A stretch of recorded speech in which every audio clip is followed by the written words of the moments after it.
Anda masih bersama kami di News Sore. Pemirsa, kita masih berbincang dengan Bapak Mardhani dan Pak Jazilul. Saya akan ke Pak Jazilul. Tadi sebelum iklan kita sempat bertanya nih, bagaimana tanggapan Anda dengan Zionis Nusantara? Ya, ini istilah yang menurut saya penuh prasangka. Kenapa, Pak? Dan saya tidak tahu, yang jelas bukan PKB dan bukan saya, Zionis Nusantara. Tetapi saya berharap bahwa kita sesama umat Islam Indonesia membangun ukhuwah, bukan membangun fitnah dan prasangka. Dan menurut saya tidak pantas kalau tokoh Islam kemudian menuduh-nuduh, memfitnah, karena belum tentu yang dituduh lebih jelek daripada yang menuduh.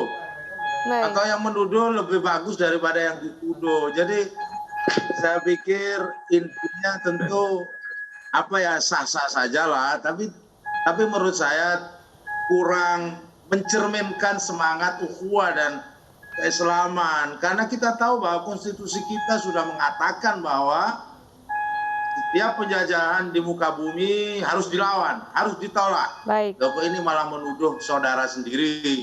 Nah, tentu mungkin saja perspektifnya saja, tetapi menurut saya ya wajar saja kalau ini ditarik pada soal-soal yang sifatnya politis ya.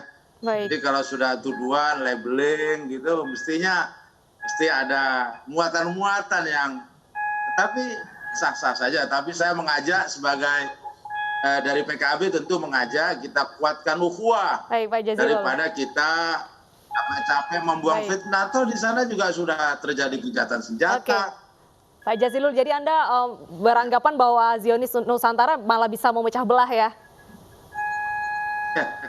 Ya tentulah, itu kan labeling. Dan tidak jelas siapa yang dituduhkan. Tetapi yang jelas bukan PKB dan bukan juga PKS. Baik. Labeling dan tidak jelas siapa yang dituduhkan. Bang Mardhani, Anda sependapat dengan Pak Jazilul, Bang Mardhani? Siapa sebenarnya Pak yang Anda maksud? Saya setuju sama Pak Jazilul bahwa yang mendukung Israel di dalam negeri itu sangat-sangat minoritas. Walaupun mungkin ada suaranya ya. Dan saya tetap berpendapat di era keterbukaan tidak ada yang absolut 100% dukung Palestina. Dan itu adalah hak masing-masing individu, karena masing-masing punya kebebasan berpendapat, berserikat, berkumpul. Dan saya setuju labeling tidak bagus. Nah, tetapi saya yakin Ustadz Hidayat Nur Wahid ketika menyebut Zionis Nusantara punya detail info siapa. Nah, kalau saya lebih melihat kepada bahwa yang terpenting negara hadir menunaikan amanat konstitusi bahwa masalah Palestina adalah masalah bangsa Indonesia. Karena ada juga yang berpendapat ngapain ngurusin Palestina itu, karena tegas kemerdekaan adalah hak segala bangsa, karena penjajahan harus dienyahkan dari muka bumi, dan Palestina punya banyak sekali kontribusi kepada kemerdekaan Indonesia karena termasuk di antara negara yang awal mengakui kemerdekaan Indonesia dan membantu Indonesia. Nah, jadi untuk bab kalimat Zionis Nusantara, saya lebih setuju memang kita melimitasi kepada kelompok-kelompok yang memang mungkin dalam faktanya selalu menganggap Israel itu benar, selalu membela Israel dengan segala karakter Zionis, penjajahan dan kezalimannya. Begitu, David. Artinya mereka yang mendukung Israel ini bisa saja dilabeli seperti itu, Bang Mardhani? Ketika memang ada gerakan yang sistematis, terus-menerus dibiayai dan mencoba untuk melakukan framing bahwa Palestina itu salah, Palestina itu juga kriminal. Nah, menurut saya kelompok ini bisa berbahaya bagi tugas konstitusi kita. Begitu. Baik, saya ke Pak Jazilul. Anda melihat saat ini bagaimana sikap pemerintah terhadap dukungan kepada Palestina? Apakah sudah cukup mewakili aspirasi masyarakat? Menurut saya pemerintah Indonesia, apalagi bangsa ini mayoritas, dan kita juga punya hutang jasa kepada Palestina. Karena negara pertama yang mengakui kedaulatan negara Indonesia, kita harus catat itu. Dan tentu mestinya Indonesia mengambil peran lebih aktif. Makanya saya juga mengusulkan agar Pak Jokowi, Presiden, atau siapapun yang punya kekuatan untuk duduk bersama, panggil dari Palestina, panggil dari Israel, duduklah kita menjadi penengah untuk mencari solusi damai yang lebih abadi, bukan gencatan senjata yang nanti seminggu lagi, sebulan lagi, muncul lagi. Nah, ini yang sebenarnya yang harus kita kedepankan sebagai bangsa yang besar, bangsa Islam yang besar. Kita harus mengambil peran internasional, utamanya dalam konflik masalah Israel dan Palestina ini. Apakah yang ada di Senayan, apakah seperti saya juga yang ada di DPR, apakah pemerintah? Karena ini bukan soal agama saja, tapi soal kedaulatan sebuah negara. Dan kita sudah ada dalam konstitusi kita, bahwa kita adalah bangsa yang menentang penjajah. Nah, tapi peran ini tidak cukup hanya dilakukan dengan tentu dengan statement, tidak cukup. Baik. Tetapi kita harus mengambil langkah-langkah inisiatif agar tidak terjadi penjajahan di bumi Palestina. Makanya kalau soal istilah-istilah seperti Zionis Nusantara dan lain-lain itu makin memperkeruh suasana. Juga akan muncul tuduhan orang-orang yang menjajah-jajakan Palestina. Kan begitu. Sebaliknya meskipun niatnya mulia, ada aksi terhadap Palestina, bisa jadi karena kita bicara soal Zionis Nusantara, ada juga yang bilang nanti di sana penjual belantik maklar Palestina. Artinya ada apa yang dilakukan sampai hari ini juga tidak menghasilkan apa-apapun juga. Oleh sebab itu menurut saya peran negara ya harus ikut serta. Karena ini soal negara, soal bangsa, soal kedaulatan Palestina. Baik.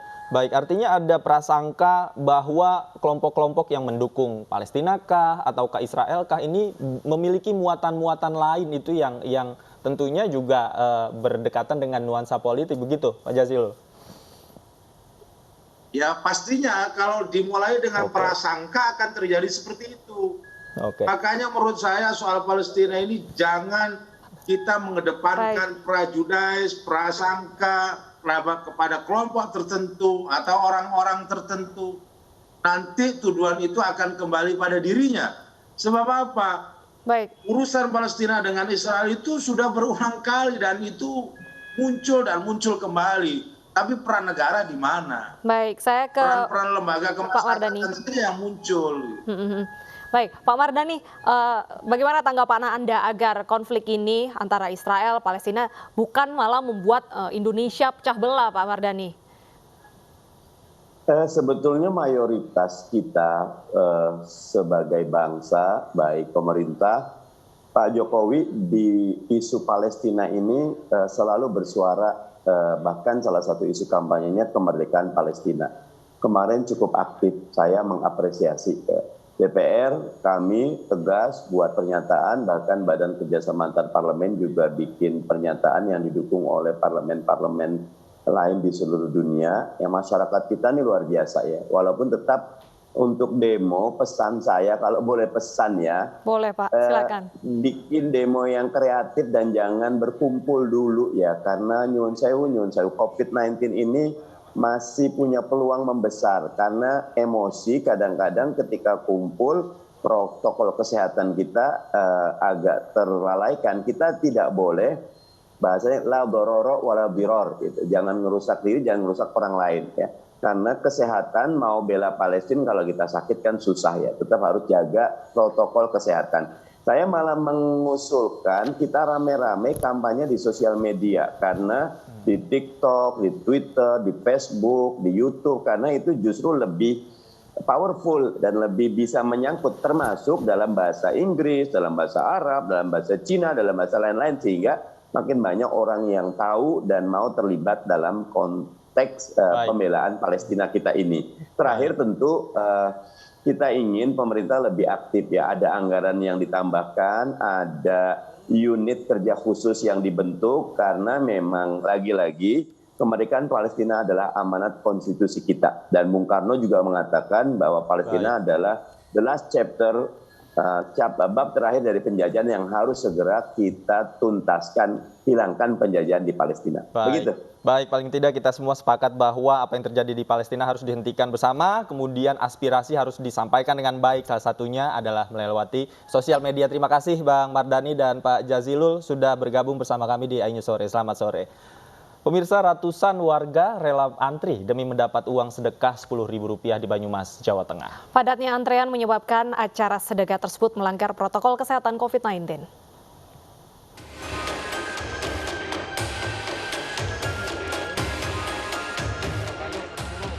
Ratusan warga dari penjuru kota Banyumas, Jawa Tengah, Jumat pagi rela antre berdesakan untuk mendapatkan sedekah uang sebesar Rp10.000.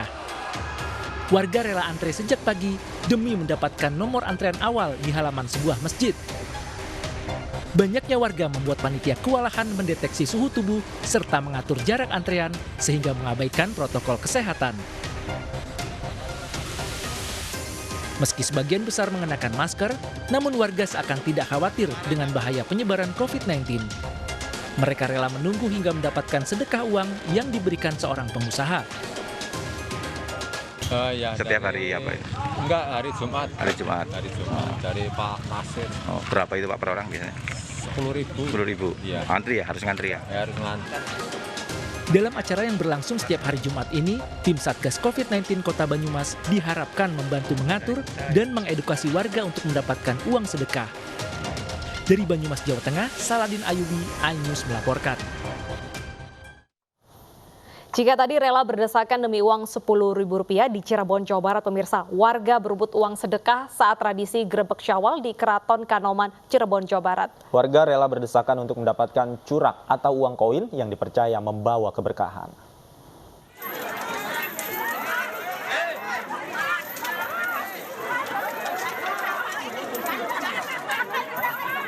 Warga rela berdesakan berebut uang koin pecahan Rp500 yang disebar Pangeran Komisi dan abdi dalam Keraton Kanoman di Komplek Makam Sunan Gunung Jati, Cirebon, Jawa Barat. Tebar koin ini merupakan bagian dari prosesi curak, yakni salah satu tradisi Syawal di Keraton Kanoman. Untuk mendapatkan uang koin yang dipercaya membawa keberkahan ini, warga banyak yang mengabaikan protokol kesehatan. Sampai final jam 8. Dari jam 8? Iya. Dapat uangnya, Bu? Dapat. Dapat berapa, Bu? 2.000. 2.000. Tradisi Grebek Syawal ini dipimpin Patih Keraton Kanoman Pangeran Raja Muhammad Khodiran. Selain Grebek Syawal, warga juga mengikuti ziarah makam Sunan Gunung Jati yang merupakan silaturahmi antara keraton dengan masyarakat. Mudah-mudahan ini menjadi suatu kebarukan kita untuk keselamatan dunia akhirat. Dan kita diberi kesehatan karena COVID ini. Mudah-mudahan kita selalu sehat, selalu dan selalu. Di tahun kedua pandemi ini, keraton membatasi keikutsertaan keluarga maupun abdi dalam karena protokol kesehatan, namun tidak membatasi masyarakat yang hadir. Dari Cirebon, Jawa Barat, To Iskandar, iNews melaporkan. Masih di tengah suasana lebaran, pemirsa, 4 tahun buron seorang narapidana yang kabur dari Lembaga Pemasyarakatan Kelas 2A Jambi ditangkap saat merayakan lebaran bersama keluarganya. Narapidana tersebut kembali nekat kabur hingga terjadi aksi kejar-kejaran di tengah pemukiman padat penduduk.